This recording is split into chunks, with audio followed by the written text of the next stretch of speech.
ভাই রে ভাই, মাত্র 2 দিনের কালেকশন দিয়ে বক্স অফিসে তো ঝড় তুলে দিয়েছে ন্যাচারাল স্টার ন্যানির হিট 3। 2 দিনের কালেকশন জানলে হবেন অবাক। সেই সাথে রেট্রো ও রেইড 2 কোন মুভি 2 দিনে কত আয় করলো, সাথে থাকুন সবটাই জানাচ্ছি। সো গত 1 মেতে যে সিনেমাগুলো রিলিজ করেছে তার মধ্যে সব থেকে বাজ ছিল নানির হিট 3, সুরিয়ার রেট্রো এবং অজয় দেবগানের রেইড 2 নিয়ে। এর মধ্যে সবচেয়ে বেশি আলোচনায় ছিল হিট 3 নাম। কেমন আয় দিয়ে হিট 3 বিজনেস শুরু করলো সেটা তো জানাবোই, কিন্তু তার আগে আসি অজয় দেবগানের রেইড 2-র কাছে। এখন বলিউডের বর্তমান যে অবস্থা, তাতে বিগ বাজেটের মুভি সবসময় রিলিজ করাটা একটা রিস্কের ব্যাপার। তারপরেও অজয় দেবগানের রেইড মুভির সাকসেসের পর লম্বা বিরতি শেষে রেইড 2 রিলিজ করলো।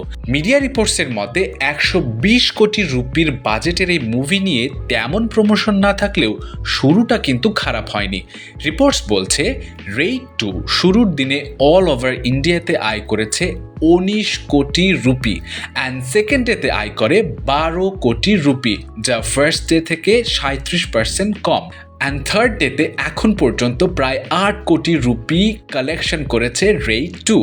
সো সব মিলিয়ে প্রায় 40 কোটি রুপির কাছাকাছি আয় করেছে রেইড 2, যেটা কিন্তু একটা ভালো কালেকশন বলা যায়।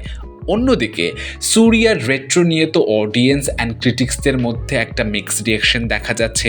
ফ্যান্সরা বলছে সুরিয়ার ক্যারিয়ারের একটা বেস্ট মুভি হতে যাচ্ছে রেট্রো, কিন্তু ক্রিটিক্স বা আরও অডিয়েন্স যারা আছে তারা রেটিং দিচ্ছে কেউ কেউ 2, কেউ কেউ 3, কেউ কেউ 4। বাট এত কিছুর পরেও বক্স অফিসের কি অবস্থা?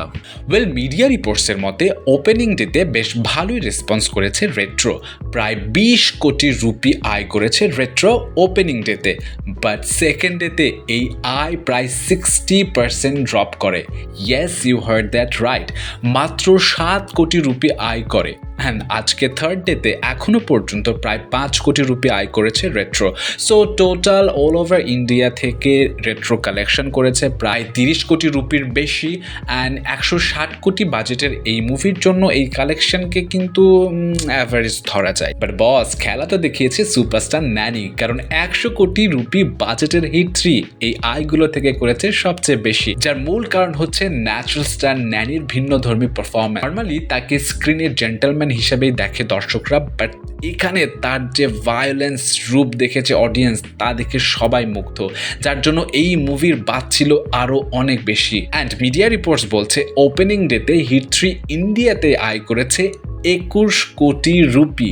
হ্যাঁ, যদিও সেকেন্ড ডেতে এই আয় কিছুটা ড্রপ করে 10 কোটি রুপিতে নেমে আসে। আজকে এখন পর্যন্ত প্রায় 7 থেকে 8 কোটি রুপি আর্ন করেছে হিট 3, মানে প্রায় ওই 40 কোটি রুপির ঘরে চলে গেছে হিট 3। সো বুঝতেই পারছেন সুপারস্টার ন্যানি আসলে কোন পর্যায়ে নিয়ে গেছে নিজেকে, যে সবাইকে ছাপিয়ে এখন শুধুমাত্র হিট 3 নাম।